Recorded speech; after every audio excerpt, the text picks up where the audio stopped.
Hello दोस्तों, veterans नमस्कार। मैं दीवान सिंह। यहाँ मैंने आज कुछ 4 कटआउट लगा रखे हैं और ये 4 कमेंट हैं और बड़े ही इम्पोर्टेंट कमेंट हैं।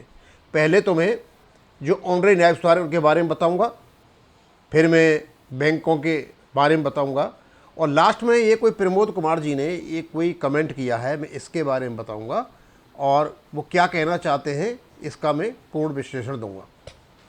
तो सबसे पहले मैं आपको बताना चाहता हूं कि एएफटी दिल्ली में जो नायब सूबेदार केसों का जो एक एडवर्स जजमेंट आया हुआ है वो गले नहीं उतर रहा है, क्योंकि विभिन्न एएफटी में इस केस का पहले जीता जाना,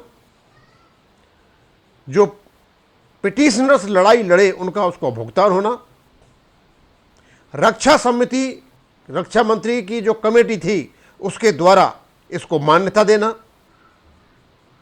उसके बेस पर 631 सर्कुलर निकालना, ओआरपी 1 में एक्स ग्रुप के ऑनलाइन न्यायस्थानों को नायब सूबेदार को बराबर पेंशन देना, ये कुछ ऐसे तत्व थे। और ये सब कुछ होने के बावजूद यदि इस प्रकार का जजमेंट आता है तो ये नेचुरल जस्टिस नहीं है, it is miscarriage of justice.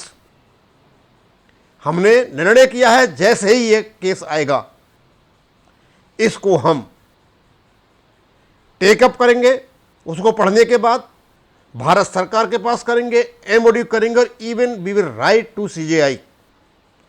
और हम सभी संगठनों से आशा रखते हैं कि आप इस केस को उठाएं और इस प्रकार उठाएं कि इसको एएफटी को एमओडी से निकाल करके लॉ मिनिस्ट्री के नीचे लाया जाए। ये काम तो हमारा करने का करेंगे, लेकिन इससे जजमेंट नहीं बदल जाएगा। जजमेंट बदलेगा केवल अपर कोर्ट से जजमेंट आने से। जितने भी ऑनलाइन न्याय सूबेदार हैं एक दूसरे से संपर्क करें। कल मैंने 7 आदमियों की लिस्ट डाली थी, उन नंबरों को नोट करें, आपस में बात करें। और हमसे ही बात हो रही है, हमारे चेयरमैन से ही बात हो रही है, वो भी ऑनलाइन न्याय सूबेदार हैं। बात यही आ रही है, हम सब तैयार हैं, लेकिन तैयार आपको ही करना है, आपको ही पैसा लेना है। पैसा किसी संगठन को नहीं देना है। आप जितने भी संगठनों में ऑनलाइन न्याय सूबेदार बैठे हुए आपस में मिलें और अपना करें।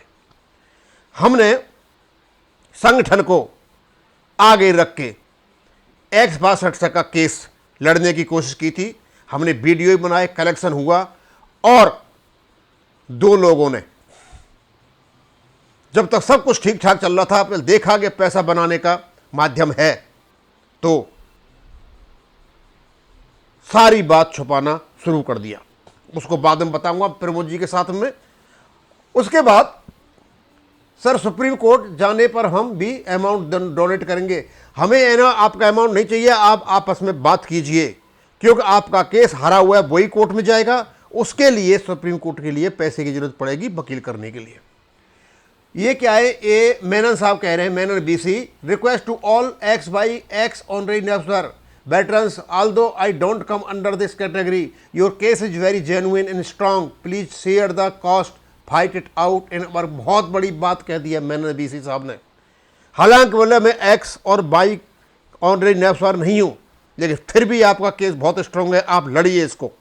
इस प्रकार के मोटिवेशन यदि आपको आते हैं तो आपका काम बनता है। और मैं बता दूं, आप मान लीजिए 5-5 हज़ार रुपये खर्च भी कर देते हो और हार भी जाते हो, तसल्ली तो रहेगी। लड़े, बिना लड़े हथियार डाल देना कोई फायदा नहीं। और जीत गए तो आपके 3-3, 4-4 लाख के एरियर भी साथ में है। ये लड़ाई आपकी है, आप लड़ोगे, कोई लड़ने नहीं जा रहा है। किसी के बहकावे में नहीं आए। अब तक ये तमाशा जो चल रहा है, और ये पहले भी तमाशा चल रहा था, और हमने तो उन लोगों से धोखे खा गए जिनको समझते थे कि बहुत ईमानदार हैं। उसके बाद सुरेश जी हैं, बैंकर साहब befooled why they don't compare with central government employees.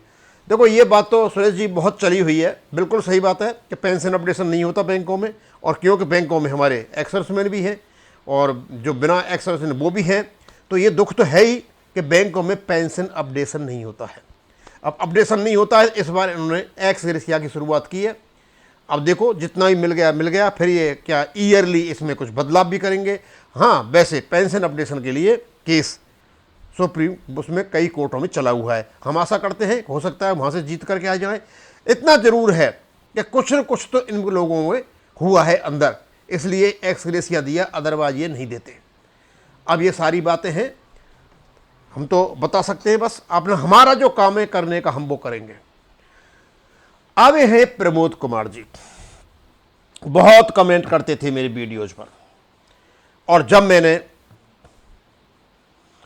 जो कलेक्शन हुआ था जंतर मंतर पर उसके वीडियो बनाई, मैंने कहा था ये सिक्के लोग केवल कलेक्शन कर रहे हैं, कुछ नहीं कर रहे। आज भी यही कह रहा हूं, केवल कलेक्शन करने में लगे हुए थे। आज तक इन लोगों ने एक ज्ञापन भी नहीं बना पाए, पहाड़ गिराते रहे, आसमान तोड़ाते रहे, पता नहीं क्या क्या करते रहे। प्रमोद जी आप सब चीज़ों को जानते हो, ठीक है। और उसके बाद अब मैं बाद में पूछूंगा आपसे, एक्स वाला क्या हुआ, कहाँ गुम हो जाते हो, मज़ा नहीं आता तब तक कि वीडियो में जंतर मंतर के चंदे में बारे में पता नहीं चलता, कितने करोड़ इकट्ठे हो गए, लगता है अभी आप ओआरओपी का भट्टा बिठाने में आप पूरा योगदान है। हाँ, ये मैं बता देता हूँ प्रमोद जी, ओआरओपी का भट्टा मैंने नहीं बिठाया, ओआरओपी का भट्टा आप जैसे ने बिठाया। आप लोग समर्थन करते रहे उन लोगों का जिनको कुछ पता ही नहीं है, केवल और केवल पैसा इकट्ठा करने में लगे रहे, और डिटेल्स मैंने आपको पहले भी दे दी थी।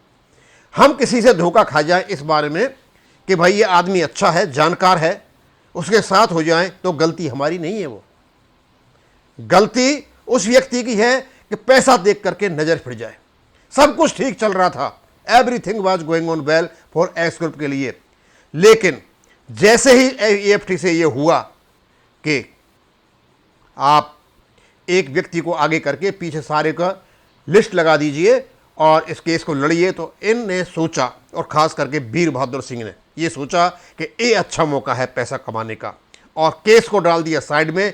और इन वाई ग्रुप वाले लोगों ने एक्स ग्रुप वालों को बेवकूफ़ बनाने के लिए ये पैसा कलेक्ट करते रहे, ये अब तक केस को नहीं लगा पाए। इसलिए इनको अब वकील का नाम छुपाना पड़ता है, उसका फ़ोन नंबर नहीं बताना पड़ता है, कितना पैसा कलेक्शन है उसको छुपाते फिर रहे हैं। हम इनको बता रहे ये नहीं छुपा पाएंगे, मैं तो पता नहीं क्या क्या डाल दूंगा। और इनसे मैंने इनको लिख दिया है कि आप लोगों के लिए 12 मार्च को हम आए थे, यूनाइटेड फ्रंट का चेयरमैन बनाने में पूरी भूमिका थी। हमने ऑर्गेनाइजेशन से आपको 20,000 रुपये दिए थे, इंडिविजुअल भी हमने भुगतान किया था। आज यूनियन ने स्पष्ट कह दिया कि इनको लेटर लिखा जाए, क्योंकि इन्होंने कुछ भी नहीं किया है, चेयरमैन बनाया उसका भी कुछ नहीं हुआ, केवल और केवल पैसा इकट्ठा किए, इनसे पैसा मांगा जाए। हमने इनको आज बोल दिया है कि आप हमारा पैसा वापस दें, इंडिविजुअल पैसा वापस दें या न दें, हमारी यूनियन का पैसा वापस दें। अब मैं प्रमोद जी आपसे पूछना चाहता हूं, मुझे पता चला है जिनमें कुत्ते बिल्ले जैसी लड़ाई थी, वीर बहादुर में और किसमें, कपिल में, मुझे पता चला है कि इन दोनों में आपस में बातचीत हुई है। आप हमें बताएं कि क्या वास्तव में यह सही बात है, क्योंकि मुझे पता नहीं है। कहीं वीडियो में कहीं बताया किसी ने कि इन दोनों की आपस में बात हुई है, तो क्या बात यह हुई है कि तू मेरी मत बोल मैं तेरी नहीं बोलूं? अदरवाइज इतनी बड़ी बात होती तो कपिल तो मतलब कूद पड़ता। आज कपिल यदि चुप है मेरे वीडियो के बाद भी, इसका मतलब यह इन दोनों में बात हुई है। तो क्या आप एक्स सर्विसमैन को धोखा दे रहे हो?